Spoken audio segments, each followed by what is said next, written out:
We have been duped by feminism, sexual liberation, and antidepressants. We have been told that we are powerful and free now as women, but we feel tired, wired, and bitter.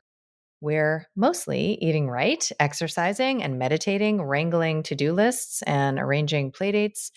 And yet there's a haunting hollowness beneath the huge complaints. What if I told you that there is a huge storehouse, a reservoir of energy inside of you that has not been tapped, that you could feel light and pulsing, excited and alive in ways that a wellness lifestyle cannot deliver, that you could trust yourself, that the world could feel safe, and that unexpected and expected delights could start to illuminate your path. No coach, therapist, doctor, or guru required. Just you learning to get real, present, and attentive with you. I feel like I'm here to matchmake your inner parts for the greatest love affair ever written. I want to help you learn first where you're buying eggs from the hardware store, which is the source of all pain. I want to help you master entering through the upset, which is the only spiritual practice you'll ever need, and to get real comfortable putting on your villain crown, which is, in my opinion, the key to true power. And then you'll attune to your inner yes so you can live the life defined by the specific pleasure of who you are. I am so excited to announce my latest book called The Reclaimed Woman, which is available for pre-order now. So if you head to the link in show notes, you can learn more about bonuses, events, and companion offerings. And I cannot wait to see your gorgeous face on the path.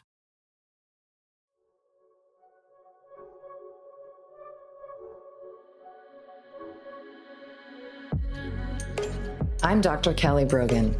You may know me as a New York Times bestselling author of a book with an exploding pill on the cover, renegade psychiatrist, pole dancer, or honorary member of the Disinformation Dozen.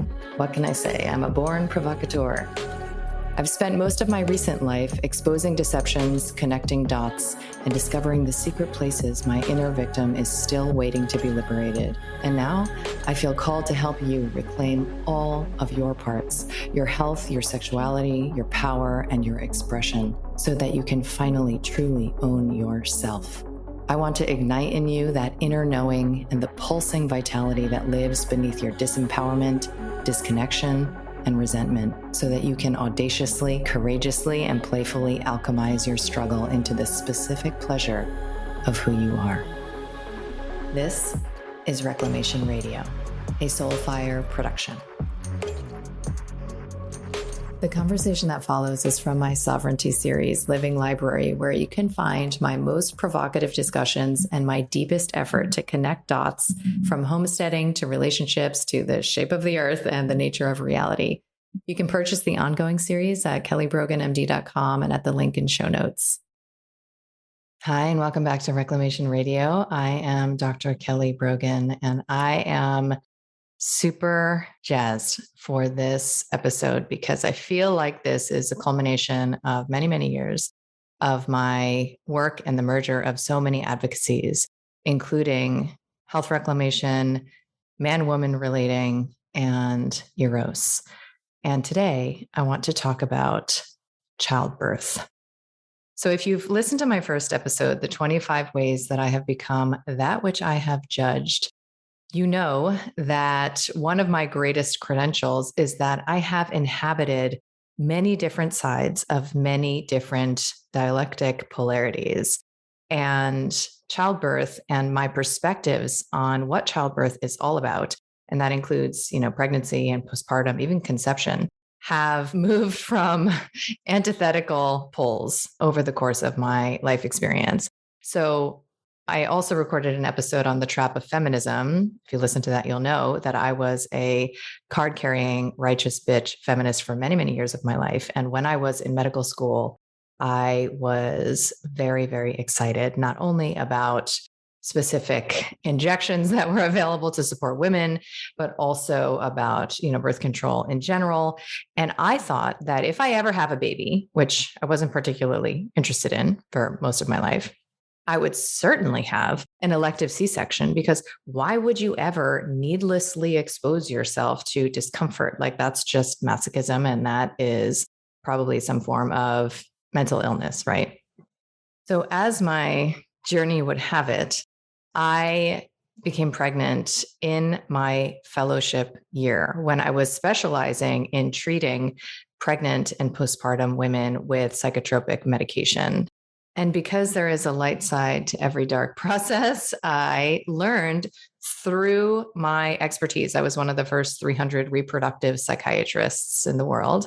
And this burgeoning field became a necessity because 1 in 4 women of reproductive age at the time, it's probably more now, were on antidepressant or psychotropic medications, considering or going into or having an unplanned pregnancy.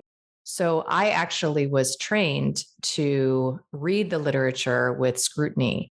And because of that training, I was able to develop a comfort with the medical literature and how to read beyond just the abstract and the author's stated conclusions, how to learn what makes for sound scientific methodology, et cetera.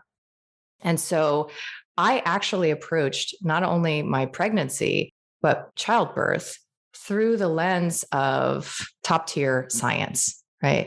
And it was through that experience that I came to the conclusion that obstetrics, which actually is a field I had considered going into because of my native feminist impulse, that obstetrics is predicated largely on what's called consensus medicine. So, what you will experience as a patient, the kind of treatments and interventions that you will be delivered, no pun intended, are not actually based on the best scientific evidence that's available. They are based on what most people are doing. What is convention? What is the doctor related consensus around what is acceptable? And this raised a lot of red flags for me because of my interest in studying the literature, which came from a place in me of my kind of shadowy know-it-all part, right? So I said, I'm going to research for myself what is the safest kind of a birth that I could have.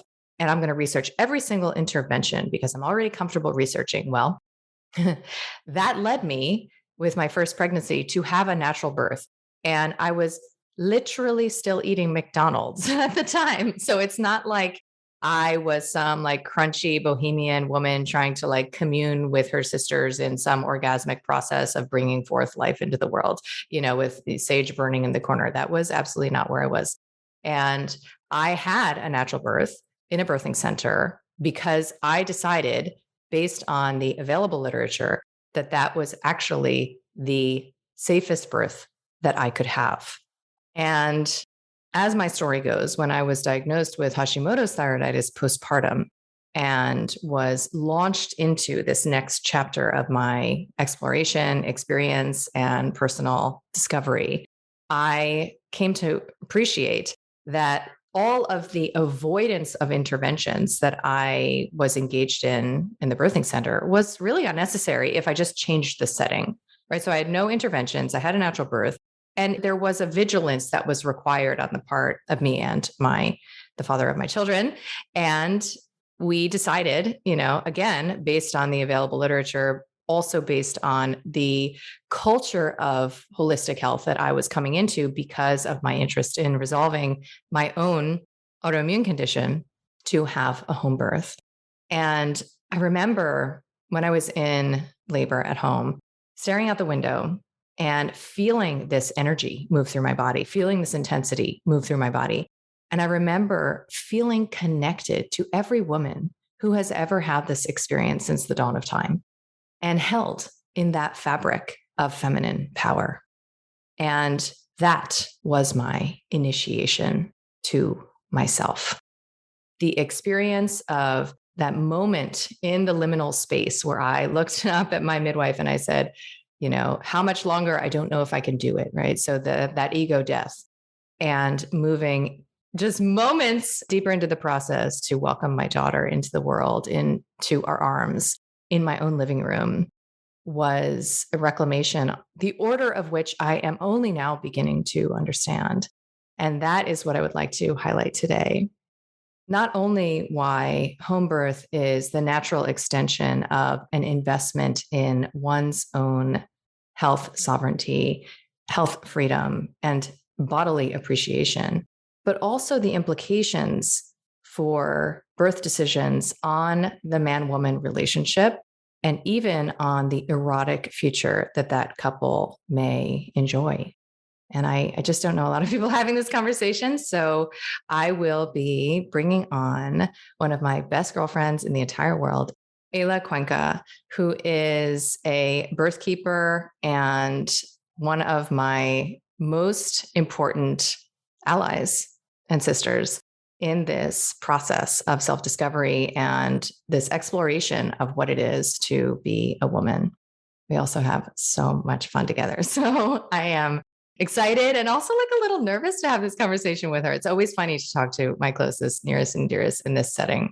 So, one other thing I just want to mention before we get started is that there is some reason that this topic is arguably the most controversial of all of the topics I have ever spoken on. Now, if you know me, you know that I am a naughty provocateur. So I enjoy, apparently, semi-consciously, touching on topics that can be quite polarizing.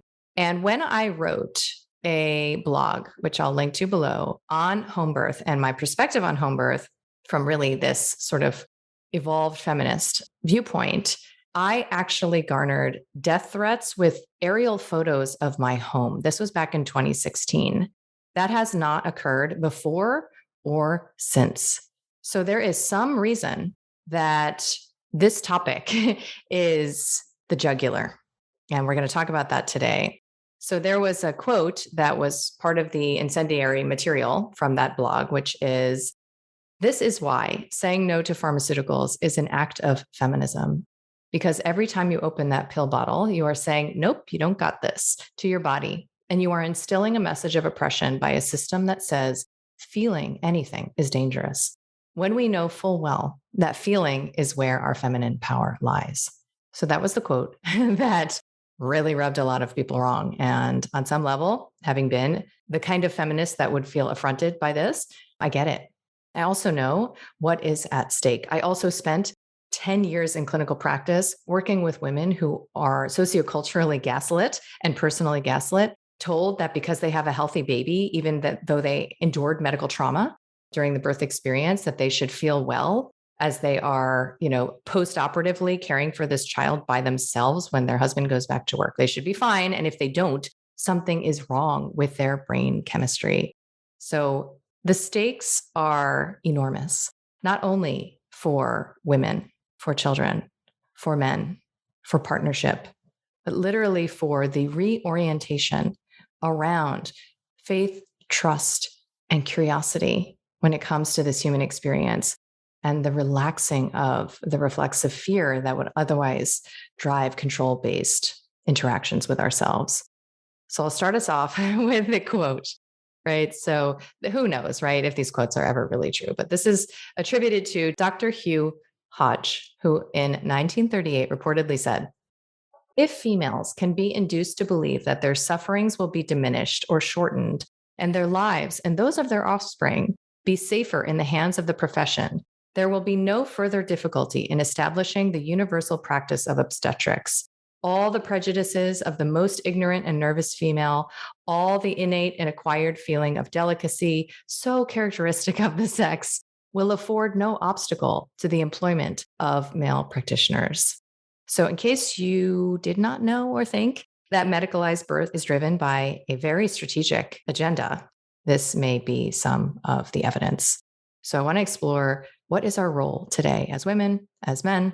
I want to talk about the alchemy of initiation, and I want to talk about the role that childbirth plays in the indoctrination of the population to a system that is predicated on and founded on disempowerment. Welcome, woman.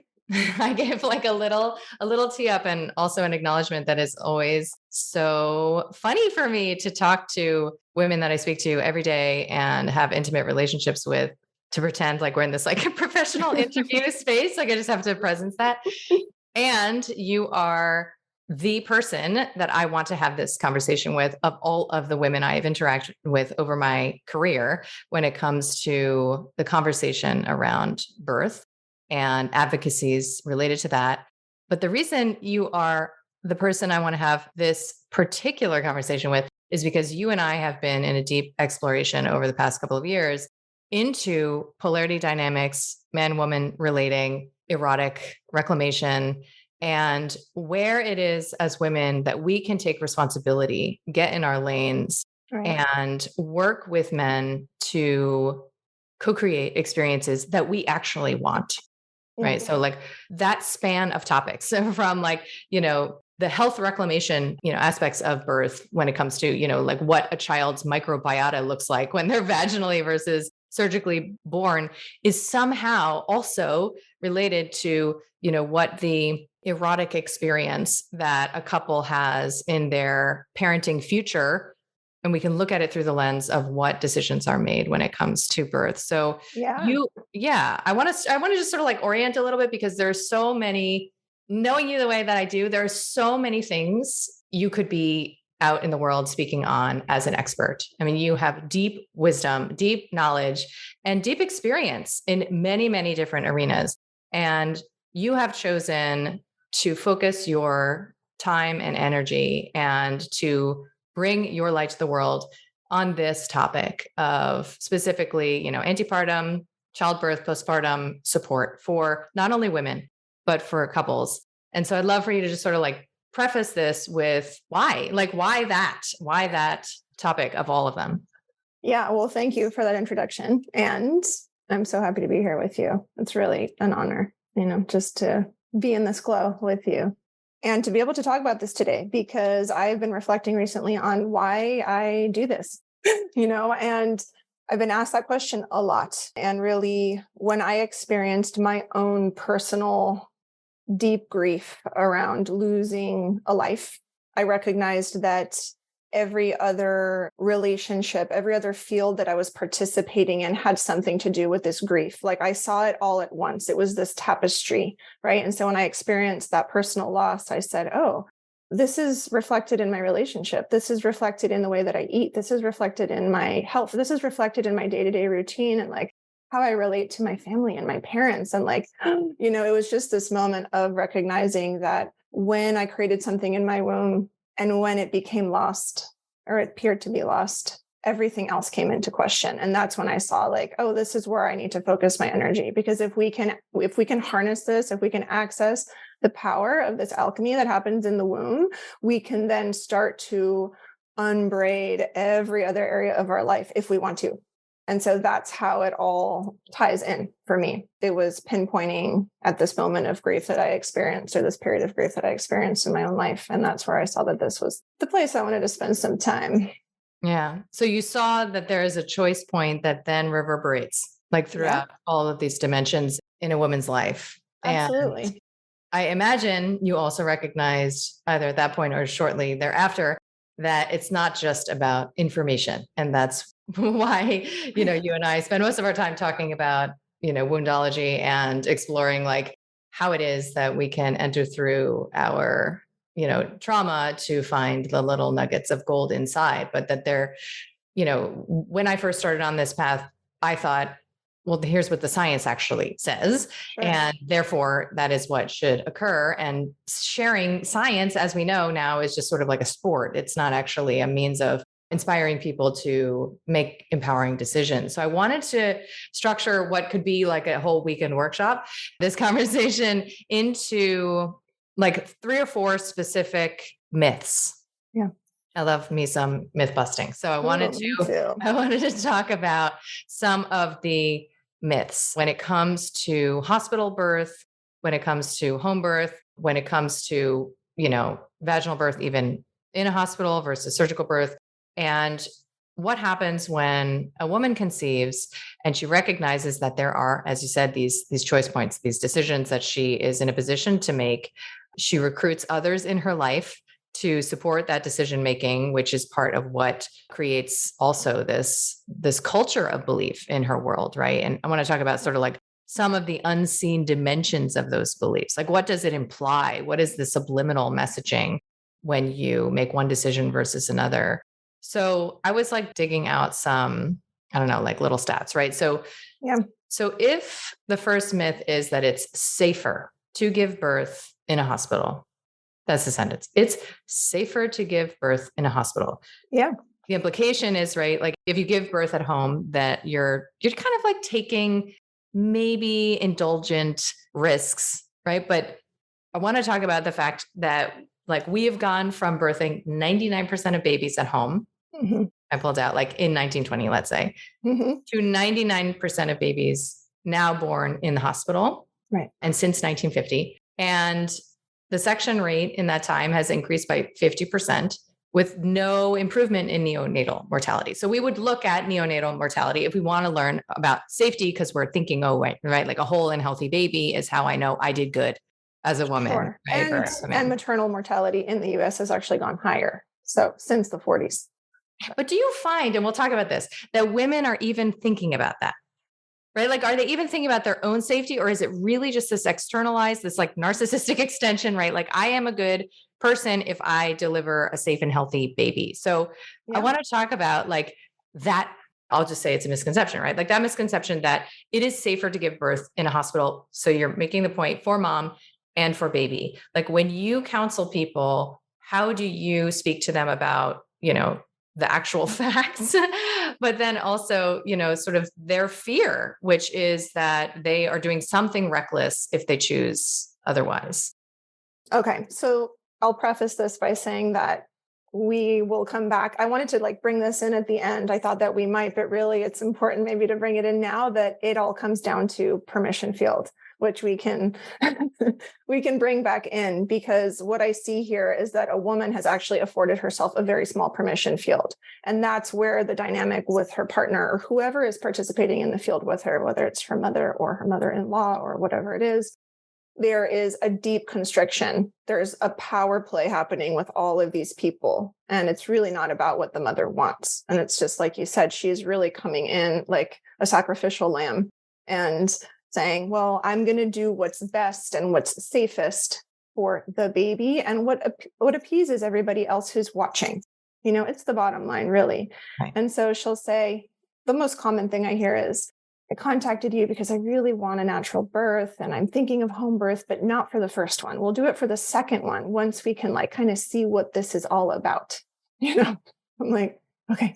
So, and I'm taking notes and I'm keeping up and really trying to absorb their experience, but it all is kind of coming down to the same thing, which is I have needs that are not being met. I don't know how to express them. No one's ever invited me to express them. So I'm just going to behave in a way that allows everybody to continue to support me and so that I don't lose love. That's kind of like what is coming through.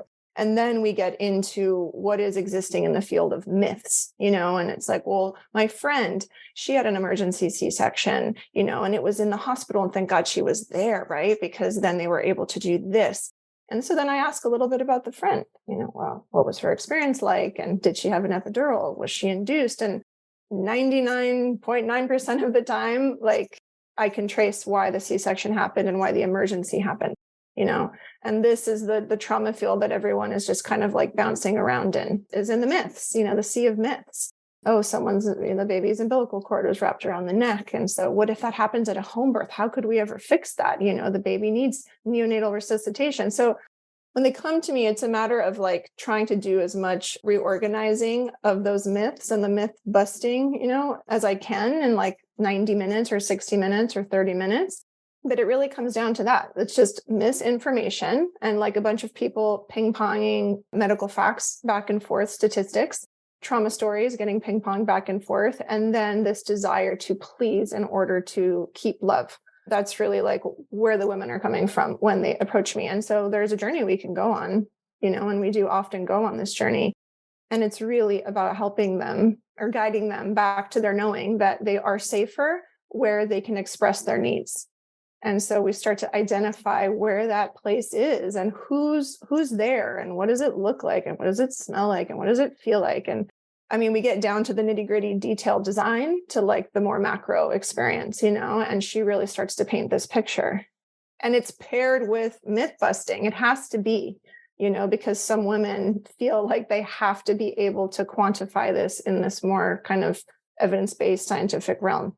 They still haven't accessed their woman's logic. They're still functioning in the clinical logic of birth or the legal logic of birth, cultural logic of birth, which now our culture has a very different perception of birth than it did 150 years ago. So she's functioning in those logics. So it's about kind of bringing her back into the woman's logic and the intuitive logic. And it's quite a journey because even the men in this process who really like to see how we get from point A to point B pretty clearly, they don't want the fluff. I start to just show them like, this is the amount of women who end up in C-sections based on pre-existing interventions or, interventions that occurred prior to the C-section, right? Induction and epidural being the most common. And they're like, no one's going to get one over me. Like, no way, and they start to understand that they're being duped. And men in particular can sniff that out, it seems like, more easily than women because there's so much like gaslighting that we do of ourselves as women. So these men are like, no one's doing that to my wife. No one's doing that to me. I'm not paying someone to like basically apprehend her, accost her, and abuse her, which is what they start to see is happening when they get into this field of hospital birth. So the buy-in from them comes pretty quickly, actually. And when the buy-in comes from him, then I see the woman start to feel like she has permission to then express what she wants, with confidence and from the heart. And she becomes more at ease, she feels more at ease to say to him, look, now that you see this, why don't we try this, And then we start to get into dynamics between the two of them. And that's a whole other, field. But when they start to see that home birth is actually safer, that women are not being exposed to the variety of interventions, to strangers, to an entire field that, even if you get into the hospital parking lot, I start to feel it. Like, I'm like, oh, we're walking into this field. Like, I can already see the way people are walking. I can already see the way people are moving, interacting, like we're walking in, and I don't go to hospitals anymore. But I used to sense that. Just turning the corner at the light to go into the parking lot, I would start to feel it. And when they start to see that that place is not there for her experience, it's there for quantifiable outcomes, they start to really kind of gain back the inner wisdom that I'm safest where I procreated. I'm safest where I made this baby. I'm safest where I can, be naked, where I can eat, where I can relax, where I can look into my partner's eyes. I'm safest where I can dance. I'm safest where I can move and express. And that is not here, and it really comes down to that. And, these things that are meant to help us, right? The antibiotics, all of these interventions, they just have to see a few numbers of how this depletes her body, her mental health, the baby's body. And she's often convinced, but no one is showing her that, So it's exposure to those realities that start to help her turn over into finding what's right for her. Okay. And so part of the frame shift is to recognize that birth is not a medical illness, right? That, getting the gown on, getting the tubes hooked up, getting your little patient, number on your sticker, you're right, in your bracelet, your bracelet. Oh my gosh. It's so funny. I remember my mentor, Nick Gonzalez, saying that medicine is the last remaining true religion hiding in plain sight, because all of the, the language and all of this like cult performativity, it's so normative, culturally normative, that we don't see it for what it is, which is that we're treating this natural sacred opportunity as a medical illness. And so when you talk about sort of what sometimes it can take in terms of the intellectual framework to orient around the facts when it comes to the risks of interventions, whether it's, like you said, induction or let's say episiotomy, fetal monitoring, section, and couples start to see, oh, okay, well, so I guess it's not so simple that like I either do it the safe way or I honor this, sort of esoteric priority, which is to like have a birth the way it was like, quote unquote, meant to be, like that sort of like dichotomy falls away, that it's not quite that simple, right? So if it's like not safer in the hospital necessarily, then why would somebody go to the hospital? And the second sort of like myth I want to touch on is like that there's such a thing. I mean, listen, I like absolutes. I'm a radical, sort of polarity oriented person. So I'm not big into the middle path. Like I'm not big into integrative approaches.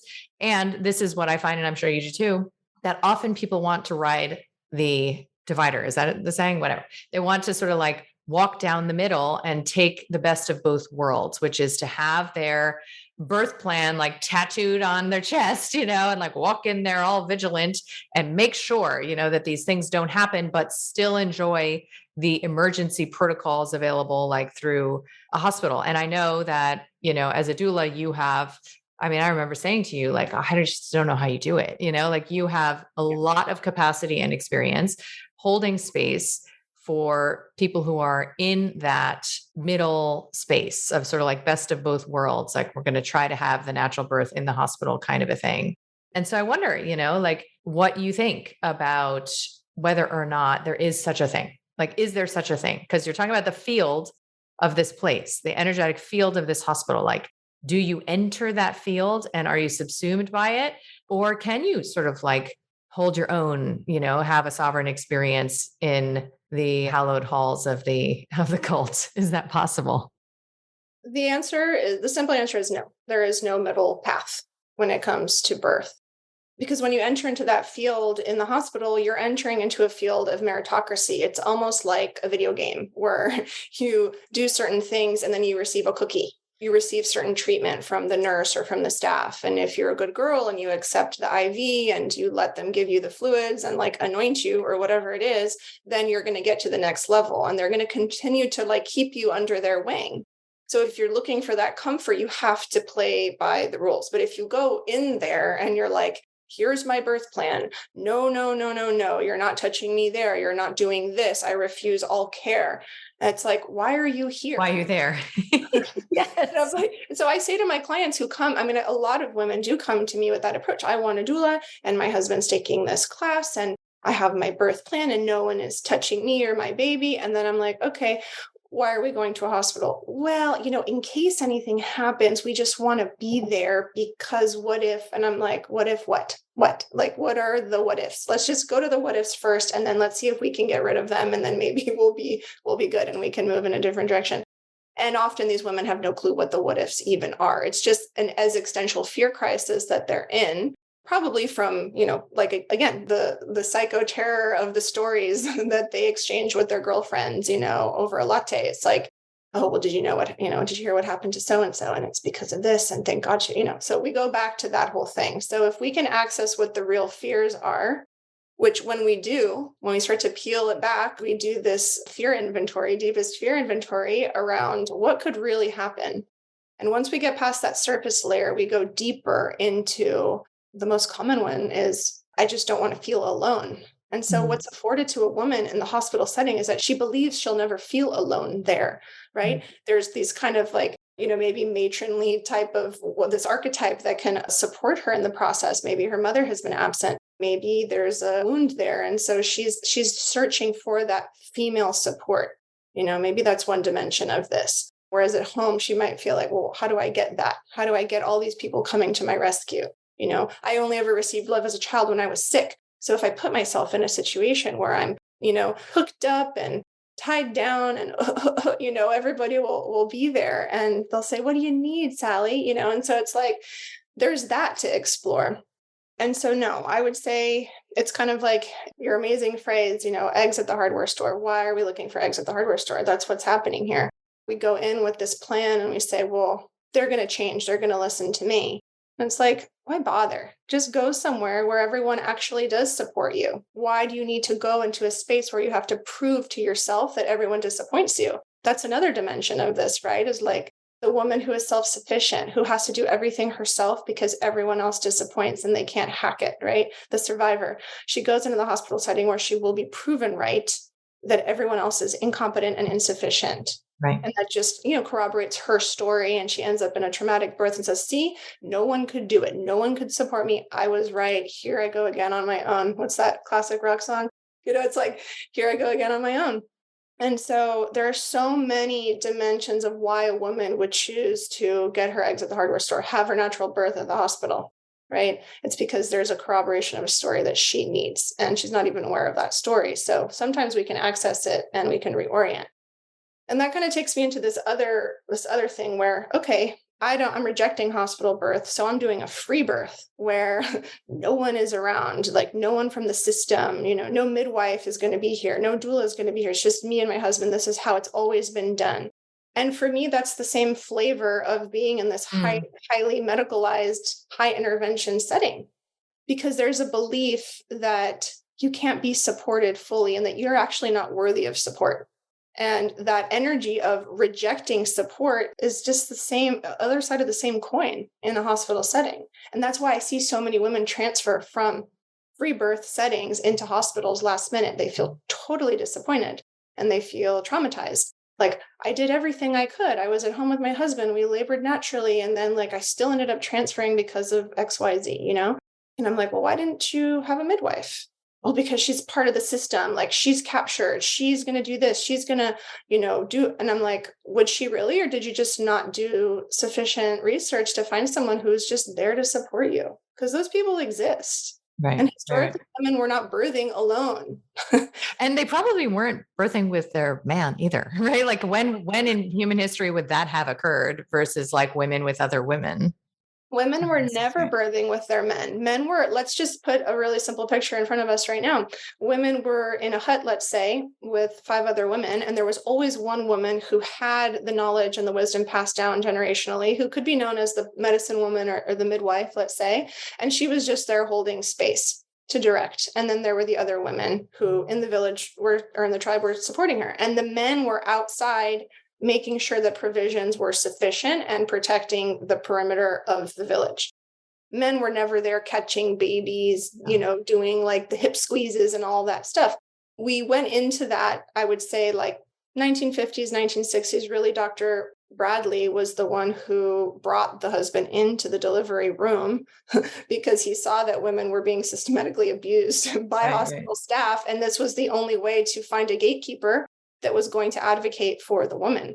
So that's really where we got into this new idea that, that we see on Instagram, right? It's like the men on the side of the birthing pool with the twinkly lights. And this is the sign of like a really good man, the man who shows up as the birth partner. And in this context, it is, if there are no other options, but this is not the way that it was. So if we're talking about the way that it was and going back to the way birthing should be or used to be, he wouldn't be there. You would be supported by other women in your community, your mother, your sister, the midwife, you know?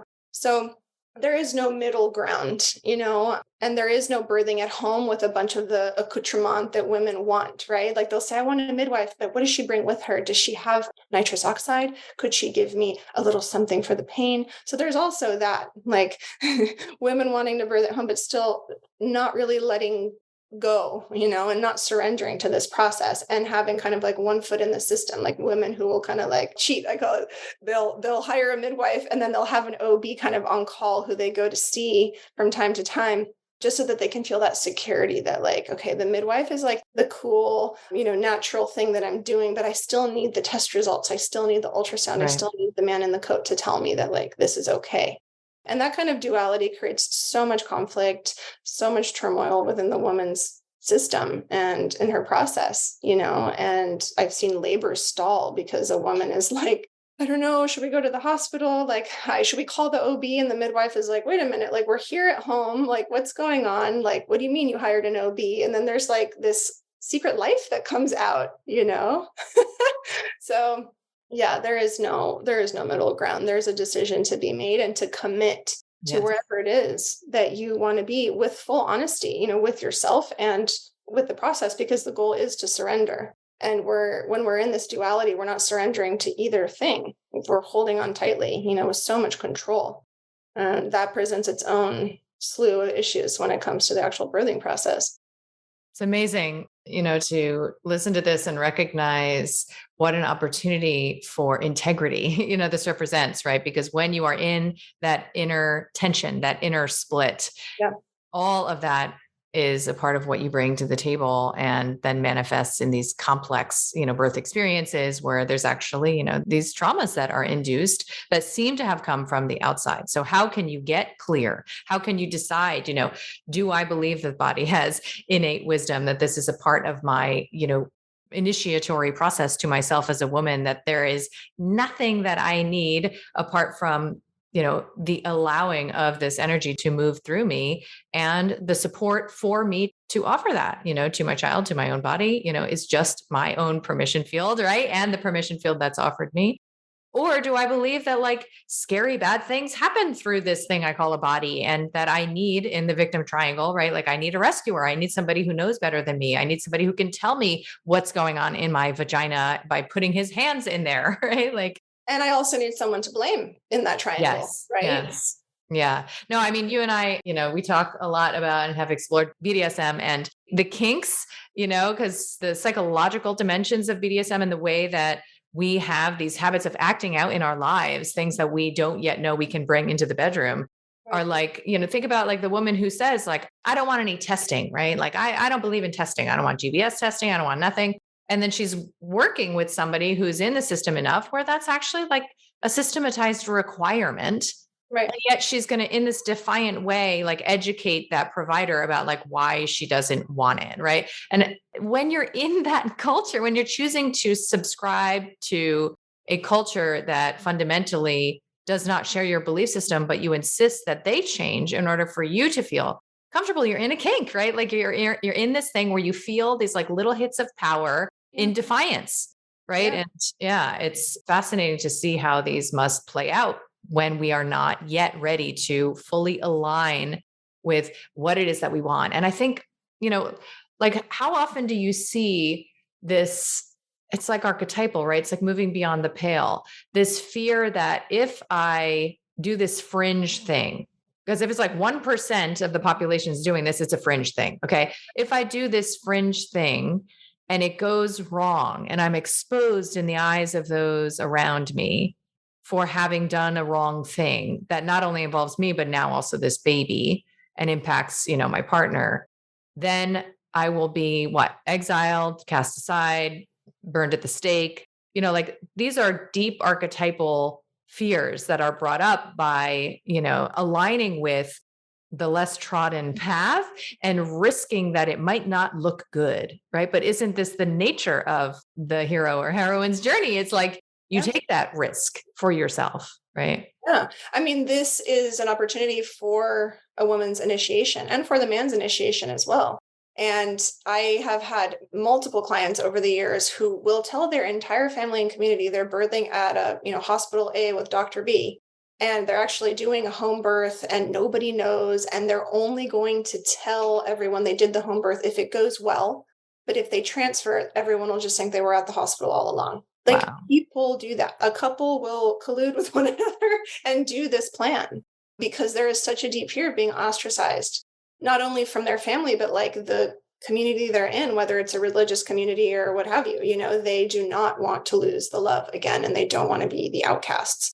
And maybe they have a doctor in the family, like an MD of whatever kind, be it a podiatrist. It doesn't matter. They just don't want that specific person to look down on them and say, look, I told you. See, I told you. You should have listened all along. So there's something there to unpack. There's that kink you're talking about, where it's even like, I'm going to do this thing behind the scenes. And then there's this desire to prove everybody wrong if it works out. And then there's this desire to keep the love if it doesn't work out. It's like, it's so dimensional. And, you have 9-10 months to figure out if you want to. Some people don't start thinking about this until they become pregnant. And there's a lot to explore there. Yeah. Amazing to think about the dimensions of this. I want to talk about another myth, which is, for whatever reason, which we can unpack at this therapy session, I'm calling an interview, which is very triggering for me, which is that like survival is all that matters, right? This is just about the material outcomes, as you said. And even though, the hospital may be itself invested in those outcomes, part of the inversion, right? Part of the gaslight is that exactly what allopathy, purports to resolve, it actually perpetuates, right? Like that's the big reveal about like pretty much every pharmaceutical intervention. So like you think you're going to the hospital for a safer birth, and guess what? it's not, right? Like you think you're taking the antibiotics just in case you get a kidney infection. And guess what? Like now, you have renal failure from your No, the said business model pharmaceutical. is brilliant. The business model is It is brilliant. amazing. It's amazing. But the material outcomes, right, can be easy to focus on. So when we're talking about what's safer, we can get into this place of like, well, the mom's survival and the baby's survival are what matters. And so you could have all manner of strangers' hands in your vagina. You can have all manner of like literally like from medical rape to interventions that in any other context would be considered the most barbarous, like episiotomy or all I mean, look at a C-section. I mean, just look at the nature of these interventions. So you can have all this happen to you. You could be bullied, you could be coerced, you could be, I don't know, spoken to in all sorts of heinous ways. And if you came out with a baby that has 10 fingers and 10 toes and is breathing on his own, then you should be happy because you have a healthy baby, right? And I guess it's because I spent all these years working with women who were gaslit in that way, specific way, and then were diagnosed with so-called postpartum depression because they went through this traumatic experience, were disconnected from the opportunity therein, and then we're told something's wrong with them, right? So they put on medications and, the rest is history. What does this represent in your opinion? I mean, you've mentioned the word initiation. It's of course the word I love to use also, but like, what do you actually feel is at stake here, right? Like if a woman comes home and she's like, had a surgical birth, let's say, and let's say she wanted a natural birth and went to the hospital and tried to avoid the interventions, but the clock was ticking and they ended up inducing her. And she, went into that domino cascade and ended up on the operating table. But she came home 4 days later, with her nice clean baby. And she's like, he's healthy and he's so sweet. And so, it wasn't exactly best laid plans. Like it wasn't exactly what I wanted and hoped for, but I guess it's okay. And I mean, what do you feel is lost in that story, right? Like, what did she miss out on? Because sometimes I get so hysterical about this that I really undermine my ability to convey anything of any import because it's like, how do you even communicate? Like, what was lost there without triggering in people this sense that you're focusing too much on like an experience the mom could have had? Like, it's like, going to fucking Great Adventure and like riding on a roller coaster and the line happened to be too long, so she didn't go, right? Like as if it's just that or something. Like, Yeah. how do you articulate it? Well, I will say that these women, this experience you just illustrated, those women call me like a year later, 2 years later, 5 years later, and they're like, I'm ready to talk. And there is really, I've learned over the years that there actually is no way for me, there is no entry point there because the gaslight it's so severe that I've actually attempted, even in a death, right? There was a fatality on Mother's Day a few years ago where the doctor, for lack of a better way to put it, actually killed the baby. So everything was perfect, perfect throughout the pregnancy, whatever that means, health wise, and labored naturally, received nothing in the process, meaning no IV even. It was just totally clean, let's say. And the baby's shoulder got hooked on the pubic bone, right? Which happens. It's called shoulder dystocia. And midwives are typically trained, do live trainings to do this. And they're doing it at home births all the time. So they have a lot of experience in resolving this. Whereas, an MD in the hospital really doesn't have these experiences because their solution is to break the baby's clavicle. Their solution is to put the mother into a C-section, just put her under immediately and get the baby out. So they don't actually resolve this mechanically with their hands. They don't know how. And so this doctor got the great idea to suction the baby's head, right? When typically with shoulder dystocia, we would put the mother on all fours and the practitioner would put their hand in over the baby's shoulder and start to basically corkscrew the baby in one direction and have the mother turning in the other direction. So I've seen women go across a bed and then the baby is being turned the other way, like we're opening a bottle. And so that's typically what we want to do. And that was not done. And so the baby's head was detached from its body in this process and the baby passed away.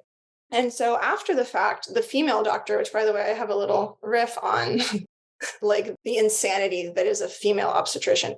But afterwards, she told my client that it was because she's so small, her body is so petite, she should have planned a C-section from the beginning because Wow. these things happen, right? These things just happen. So if you know you're a small woman, which you are, you're 5'2" and you're 110 pounds, like you should have planned this from the beginning. We did what we could. And next time I would really recommend just planning a C-section. So this doesn't happen to you again.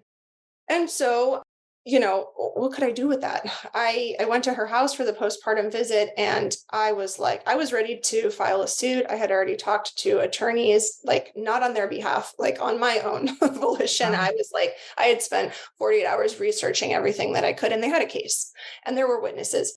And I think there were actually images. So I was ready to help her build a case. And she was so not ready to do that. And she was upset and Stockholm syndrome, right? I mean, it's almost just asked me to leave. classic. Yeah. Yeah, she almost asked me to leave her home. And, and she said, "You mean it's not my fault? You mean this could have been prevented?" And it's like, yeah, and the entire pregnancy, she was talking about wanting to do this at home because she felt something inside of her not wanting to go to the hospital, but her family was really good friends with this medical practice. They had worked with a few doctors in that practice of, I think it was 8 doctors. And so she just really was going to do it the way everybody else had done it. And then for the second one, she was going to do it her own way. And there was no way I could infiltrate that. There was no way we could have a conversation, And so it's not until, months or years later that I do have these conversations with them when they're ready to see that it was not their fault and they're ready to see that there was some sort of duality at play that they have power over, that they could resolve if they wanted to. But the thing here is, yes, the woman has the power to resolve this. She gives her power to somebody else, and then, they fuck up or whatever it Yeah. is. They Yeah. they mess up. And then they tell her it's her fault. And then she lives with shame and guilt. And she's in this, the avoidance symptoms of PTSD, where you start to avoid the objects, you start to avoid the situations and the people associated with that event. And, thereafter, women can't become pregnant again because they're literally avoiding the scene of the crime and the field they participated in. And now they're entering a new dimension of IVF because they don't want to get pregnant. They haven't resolved the trauma, but they believe that they should be getting pregnant and they want it as a couple. And so now she's entering a new field where, like, my body's broken. I don't know what's happening. I had such a traumatic birth before. Now I just want to have another baby and like kind of redeem myself, but I can't get pregnant. I don't know why. It's because I'm old. It's because of I'm not eating well. And so now I need to pay, upwards of 200 grand to get someone's help to get pregnant and do this, and so there's a whole capturing that happens. And I think the opportunity that's lost when we get into these situations of handing over the power is we lose the opportunity to heal what is like coming from, I don't know, the first 7 years of life, where we've slayed that inner girl. We've completely destroyed her for whatever reason, whether it was an inner family dynamic, whether it was cultural, social. We have to slay that inner girl who has needs and who has expressions in order to survive and participate. Right. And so when we have this opportunity to birth, we have the opportunity to reclaim her, and to revisit with that part of her that said, "Oh, I'm going to go offline and protect myself here, but also be the one behind the wheel." Right. It's funny how that happens, right? Like Yeah. she recedes into the shadows to protect herself, but she's also the one driving and saying, "We're going to go into all of these situations now to avoid the pain." But we're actually just creating more pain and we're compounding the event and the trauma. So there's a missed opportunity to reclaim that girl and that part of ourselves that has needs that are worthy of being met, completely. And I would say the same goes for the counterpart, for the male in this situation, where he has an initiation opportunity to be a gatekeeper and to witness his woman as the oracle, and to help guide her and hold the space for her and take action however she needs him to take action. But he doesn't. Often he will just do whatever the doctor says also and, become further compounded into this emasculated state. I see this time and time again. They both had an opportunity and it was missed, but it doesn't mean that it can't happen. It just means that, now they're living with this aftermath. And I'm going into. No, it's perfect. It's perfect. And that's exactly where I want to go. Yeah, which is into this sort of other big myth that I find myself encountering just hearing people talk about birth, which is that like it's only about the mom and baby. So we have this like interesting history, right? So we had, right, like you and I just talked about how probably this historically, ancestrally has been a women's event, right? And men are holding it down and making sure that the women in the alchemical space of the childbirth process are not concerning themselves with whether or not somebody's coming to like, assault them or whatever, right? Like they're not in survival duty, right? That the men are sort of like guarding the palace, so to speak. And now, interestingly, the system and the establishment of the system has created this new opportunity for men and women to join together because we don't live in these kinds of, sort of more tribal configurations. We don't have the kind of sisterhood woven quilt, that we need. And what we do have often is the dyad, right? So we have the dyad. And interestingly, the system is offering an opportunity because there's nothing that's all bad for men and women to come back into proper polarity, right? To come back into the kind of dynamic we were designed for, where our power actually thrives. And even though I totally agree that men are not designed to catch babies, like somehow we find ourselves in this place where men have a very specific role. So if the final myth I want to explore is like this isn't just about mom and baby, then like what is the role of a man in this dynamic, whether it is in the decision making around childbirth or whether it's in the actual childbirth experience? And, we're in a bit of a mess because, like you said, men don't understand their role. Women don't understand men's role. And the system certainly doesn't make it easy for either of them to step into their role, and nor should it, because it's not designed for that, right? It's like that saying, it's like, it's not broken, like it was built this way, right? It was like made this way. Yeah. Yeah. No, Yeah. it's the it was totally designed this way. And what I see is that the system itself is actually occupying both role of the man and the woman in Right. this birth field. So how can either one know what to do or where to go, even within their own relationship, when they, offer themselves to the system who's saying like, I'm not only making decisions for you, but I'm also taking the action around the decisions. And all you have to do is just give us your bodies and your money. Right. Surrender to the system. I mean, you and I talk about how the again through the BDSM lens, like the system is like a bad dom. I mean, it is really holding that authoritative role without the heart connection, without the investment, without the attunement. And so what happens is like you have these women who are not properly contained, right? And they're in this vigilant state of mentation. So when we're thinking and vigilant around like, what is the next intervention? What's going to happen? Because we are not contained, we can't go into subspace. We can't channel God. We can't go inward. We can't really attune to our own process of, this initiation. And where the man is just like excised, right? It's like almost the woman in dynamic with this really, really unhealthy power struggle. Yeah, he is excised. He kind of goes off to the side throughout the process, and the woman is now in a hypervigilant state, which is another reason that women's births unfold into this really traumatic final result, is because they've been in a hypervigilant state. So the body is like, are we birthing or are we not birthing? What are we doing here? I'm so confused, and this is where we get things we didn't ask for, we didn't want, or we get the transfers from the home births, because this can happen at a home birth when there isn't proper polarity as well. It's not like every midwife is angelic in the sense that she's holding the right type of space and there is proper polarity between the couple. I would say it's more often than not, simply because to get to the place of having an out of hospital birth, there has to be some type of healthy communication between the woman and the man, and there has to be some sense of polarity where he says, she knows best for her body and I'm here to support her, on a basic level. That's kind of what we get. Very rarely is the woman proceeding forward with a home birth and the husband is like digging his heels and saying, no, I didn't want this. Like he's usually on board. So there is a balance that is restored there. And so, yeah, in these relationship dynamics, like I would say, and I've been, telling my clients to explore this dominant and submissive dynamic, and just to see what comes up for them as a couple when they look at tapping into those roles.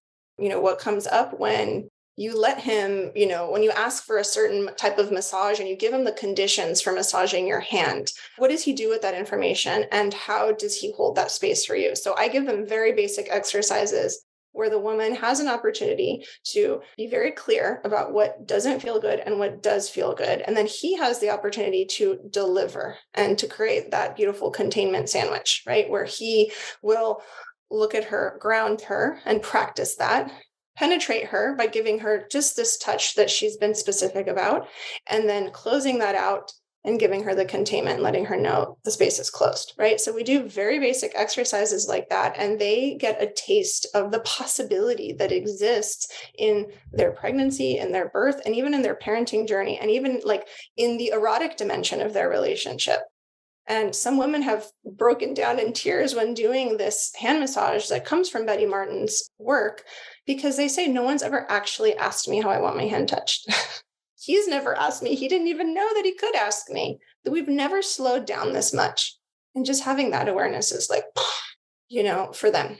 And so when we get into this field of birth and how we can restore this polarity, the man is there to, I would say, experience what she is expressing and ask her, tell me more, tell me more, tell me more, tell me more. And as she starts to tell him more about what she wants, what her, speaking from the heart, her fears about this process and her desires about this process, he can figure out how to take action to find a solution. Okay, she's having a lot of trepidation about this. Let's find her a birth class, Oh, she's wanting this. Let's go meet with 3 midwives, All right, babe, find the 3 midwives that you want to talk to and I'll go with you, Like that's what it is. But I do see that a lot of men are like, there's no way we're going to the hospital. Like, that's it. Like, we're not putting our baby in danger. And so the first step there would be for them to get some hard facts about where they're being duped. And then they can start to say, oh, I'm open to the possibility that she might know more about her body, because I'm seeing that the system is really here to just pull one over on us. So there's a lot that has to get uncovered as we're trying to restore this polarity between the two of them. And I see a lot of couples go through this arc where he sees that he's not interested in being dominated by the medical system. He's interested in leading, and he has the opportunity to do that. She's interested in being led, and she has the opportunity to do that here. And then they start to walk step by step. And they find practitioners, or they go into a free birth setting, or, whatever it is, they start to find what feels good to them as a couple and where he can shine and she can shine. And ultimately the goal is getting into that dom subspace. And I would say that he can hold that dom space by creating a container, but really the woman is getting into a dom subspace with the act of birth, with the unfolding of the birth process. Yeah. That's her dom, Interesting. It's like holofractal. Yeah. Yes. Yeah. And so he needs to be aware of that too, that it's almost like she is surrendering to a hierarchy where he's participating as the dom, but she's also surrendering to something greater than both of them. And that's what makes a good dom, right? Is that he knows he is not at the top. There is always a greater omnipresence above everyone else. But that's exactly where the system steps in. I mean, that's exactly it, what you just articulated. That's why this is such the coup, is because the system becomes almost that, right? Because higher in the hierarchy than a man, than a dom, is God, right? And like you're saying, it's so true, right? So the woman is in submission, not to her man in that moment, that yes, he's holding space and providing containment, but the act is not between her and the man. And that's why historically he probably wasn't even involved. And do you see how he actually just goes back to space holding, manning the perimeter, so to speak? Yes. It's not that she's actually submitting to him and looking into his eyes, receiving his gaze. The woman is receiving the gaze of the omnipresence that is the unfolding of this natural process. And she has to be okay with whatever it is. She said her piece. This is what I want. These are the conditions. I've said my prayer, if you want to put it that way, and I trust you to do the rest. Right. And that's the unfolding of the birth process. But as we know, the system has stepped in as God, right? Like this is what we have, the Church of Science. We have that religion there because they know that, okay, like this is where I can step in the hierarchy and I can remove God from the process and I can be God here, they'll all follow, they'll all come in because they're all looking for the hierarchy. I mean, we all are. Right. So like when a man is interested, right, he's a good man, right? And he wants to support his woman. And she says, we're going to have a baby in the hospital. Here's what I want and don't want. Like, help me maintain vigilance. And maybe she even has a doula. like you, to support her, and they end up in the hospital. I just wonder how many men are looking through this lens of guarding their own masculinity, their own role, to see what it actually means for them to participate in this triangle with the system itself, that it's imperative that they be emasculated, that they be stripped of any particular role, that they be excised, right? And that's what happens when a woman's body is given over to this system. Let's say her son is born and he's circumcised, right? And vaccinated or whatever. Then the baby's body is given over to the system and the man is there helpless, right? Or maybe he tries to pipe up a little bit and he's like steamrolled because that's not protocol. The emasculation is like the enduring imprint of that for not only that man, but that couple is something I just don't hear many people talking about, who are talking about what it means to have a medical birth and have your child indoctrinated into a system that is predicated on the belief that you don't know best about your own body and you don't own your own body. Okay, fine. But like, what happens to that couple when a man has not fulfilled his role, didn't even have a chance to do so, there was no prayer, that he could possibly play the man role in dynamic with a woman in the face of, this higher power? What actually happens to that couple? Like, what else is at stake? And why would that be something other than, or something beyond just like a shitty experience, right? Like, why is it potentially a bigger deal than many people are thinking about? Well, let's just look at the two possibilities of why a man would get to this point of being in such an emasculated state, right? When it comes to the birth, the giving up of his wife to another man's hands, the giving up of his baby to other people. There's two archetypes, and we'll just talk about these two. One is the boy that comes from the dark mother, where he messes up until he's punished and then he's redirected, right? And so this man, now he's grown up and he's at his wife's birth. He's waiting for someone to tell him what to do, and most likely he's with a woman who does that. I've been in session with couples where she's like, oh, he doesn't know.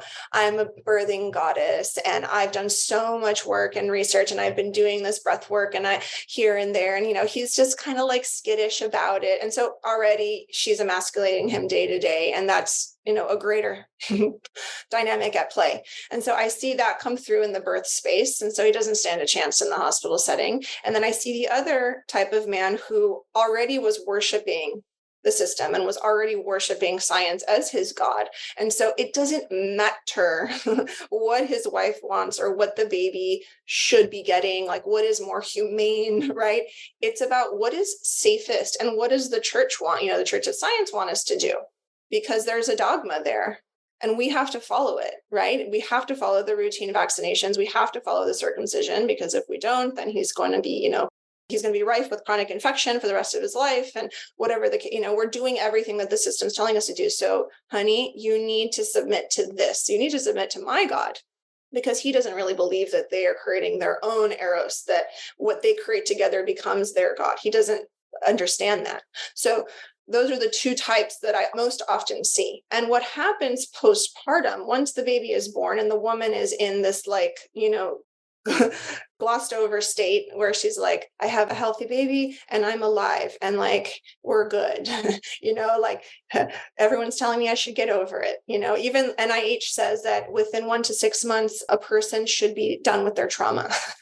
And so she's like, everyone's telling me I need to get over it. It's been a year. It's been 10 months, whatever it is. And I should be grateful. Why don't I feel grateful? Why don't I feel connected? Why don't I want to have sex with my husband? Why don't I want to see anybody? What's wrong with me? And all this shame comes through. And what I start to see is women don't recognize it consciously, but what is screaming just underneath the surface is, he didn't show up for me. He didn't protect me. He let these other people, men included, violate and defile my body, really. They cut me open, whether it was my abdomen or whether it was my perineum, whatever, they injected me with this, they took our baby there. Like, he didn't show up. What was he doing? I mean, I've seen men watching Netflix on the couch in the hospital while their woman is laboring, It's like, what was he doing? And the resentment builds. And, He doesn't know what's going on. He showed up. He was at the birth. He stayed. He slept on the couch. He was so uncomfortable. He slept on the little chair overnight. He suffered too. So, what's the problem, honey? Oh, I know what the problem is. It's this baby. You're breastfeeding all the time. You're exhausted. You need to go back to work and get out. You should start going to Pilates again. It's because you're doing all this baby stuff. You're overwhelmed. No, could it be that you didn't show up in the way that you were supposed to, or you could have? You could have shown up differently. And that's why she feels completely uncontained. She feels scared. And now we're blaming the baby and the shackles that are motherhood and parenthood, you know? And so we redirect the focus. We find someone to blame. We make the baby wrong. We make early parenting wrong in order for us to feel right where we were deficient, you know? I think of that phrase that, our teacher, Rapani, says that women are flailing and men are failing, right? And that is why Eros is in its death throes for us as a species, right? And because you're implying that all of these dynamic conflicts and misattributions could emerge, but also that the erotic dynamic is at stake in that moment. Like, most people, I imagine, would not connect those dots, right? Like, what does my future erotic potential with my partner have to do with how I show up to childbirth? That I thought the only thing that matters is a healthy baby. Like, what do those have to do with each other? And you're describing that, right?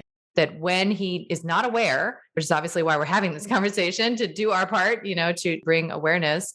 When he's not aware that that's actually even part of the opportunity is for him to show up in a certain way for his woman, then when she has this experience that they didn't even know they were consenting to on this level, the rupture that endures could be on the deep erotic level. She may even seek out other sexual partners because she can no longer find that kind of fulfillment in him, with him, through him. And meanwhile, he has like no idea what he even participated in. He thought, like you said, he was just doing his best, right? He was, and most men say in the pregnancy, just tell me what I need to do and I'll do it, and most women don't even know what needs to be done because they haven't even asked themselves what they want, so it's like we haven't even, we have to start there, right?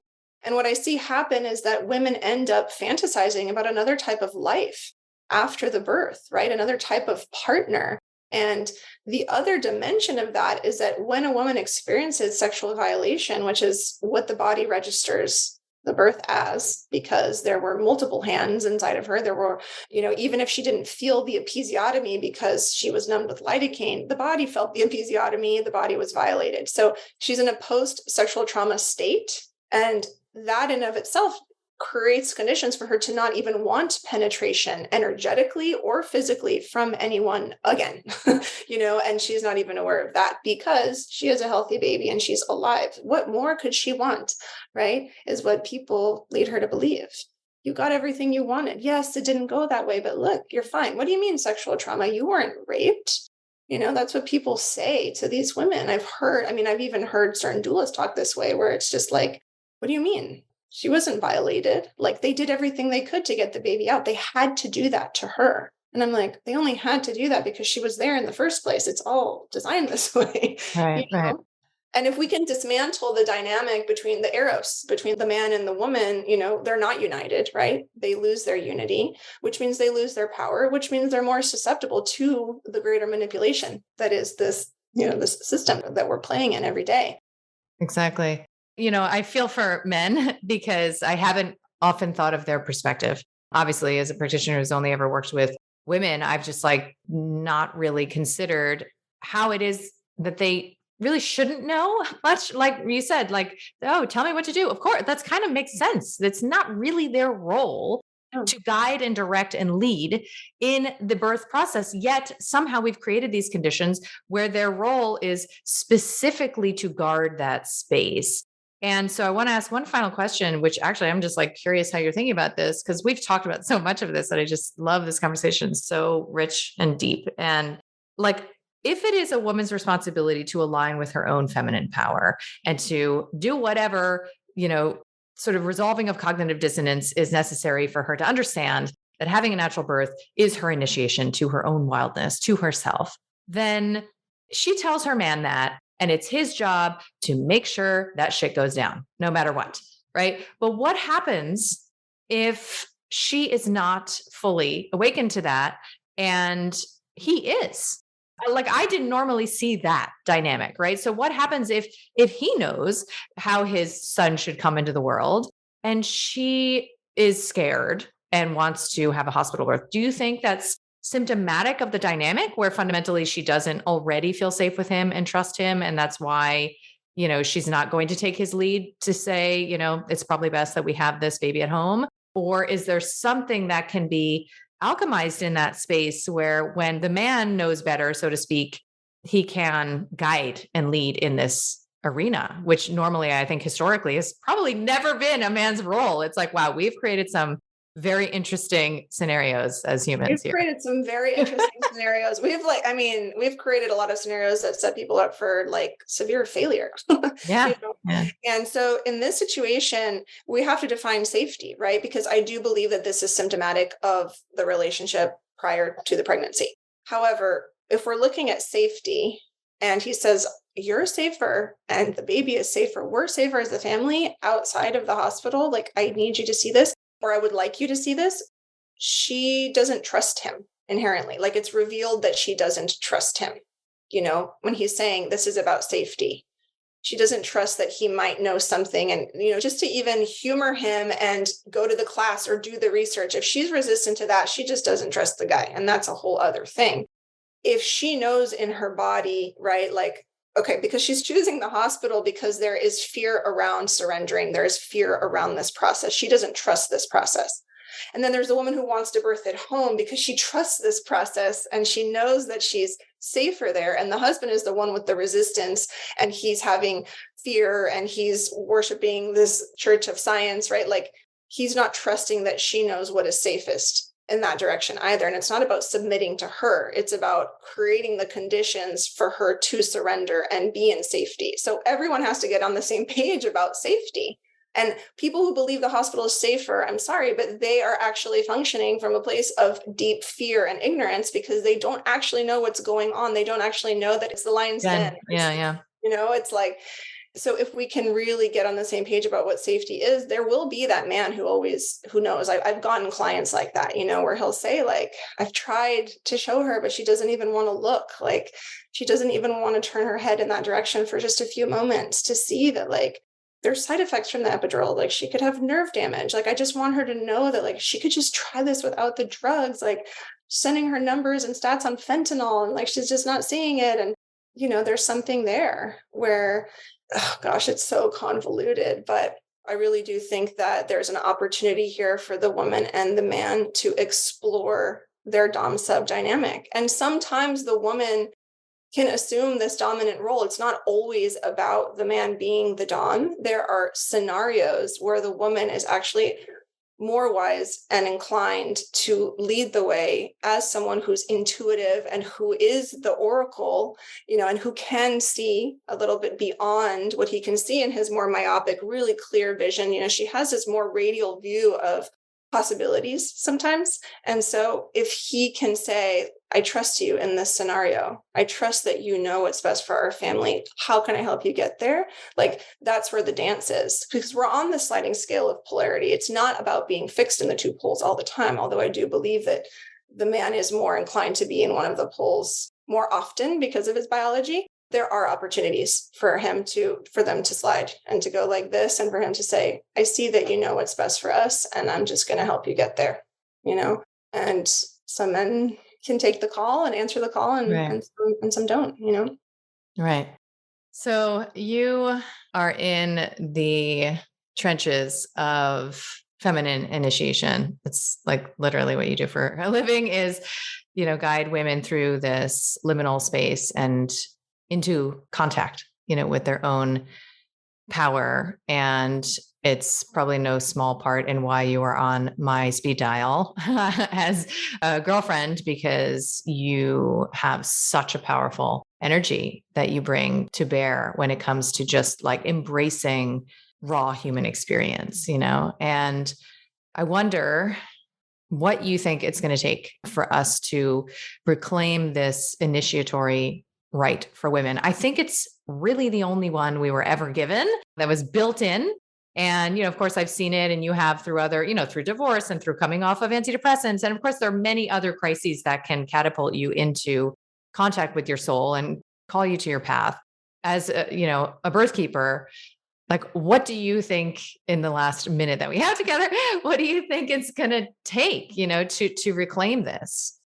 What's it going to take? It's going to take that woman going back to the little girl who is fit for the initiation. Until she's reclaimed and brought forth, she will go through the motions of the initiation, but it won't actually happen until that little girl is reclaimed. Does that make sense? Like, we need to bring her back online, and she needs to be part of the process. And I have seen women go through a birth completely disembodied, going through the motions, ready to initiate for the next one, ready to bring that little girl back online, reclaim her, grab her by the hand and say, we're doing this together. What do you need? And it's when that little girl can express that she can go through this process and have her needs met. Right. So it's bringing the vulnerability, bringing the fear, bringing the needs into the space, not powering over and imagining that this is just like some sort of, triathlon, that is going to be achieved. Exactly. And this little girl has to know that it's safe to trust other people. She has to know that it's safe to trust the world, right? And that her intuition is going to guide her to where that is. But that's completely suppressed. And so once she can be told that, and that comes with this woman saying, I got you, right? Like, you're safe and you can trust because I'm here and I'm only going to make decisions that benefit your needs. Once that is online, then she can go through this initiation and she actually won't fear birth. And I've seen it happen, because she is surrendering to the unknown. And that's all the fear that comes with this initiation is what's on the other side. Always, No one's ever caught me when I've gone to the other side. So who's going to catch me then? That's what this is. And that's why we suppress with all of the interventions and with this web of, purported support is because we're just trying to soften the blow of the fall that we think is coming. But really, there is no fall at the other side. Because it's a benevolent universe. And I just think this is one of the most important topics because it connects all. I mean, look at where we've spanned, right? From, Eros and sexual dynamics, inner child work to shadow work, to the basics of health reclamation and, sovereignty.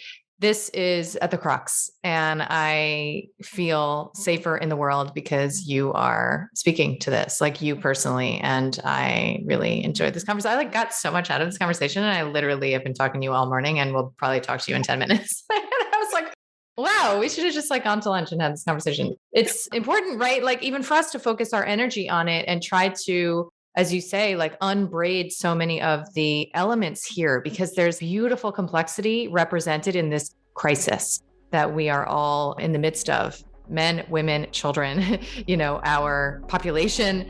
This is a big alchemical opportunity for us. And so I'm so grateful to you. I love you, woman. And I love you too. I will talk to you soon. Sounds good.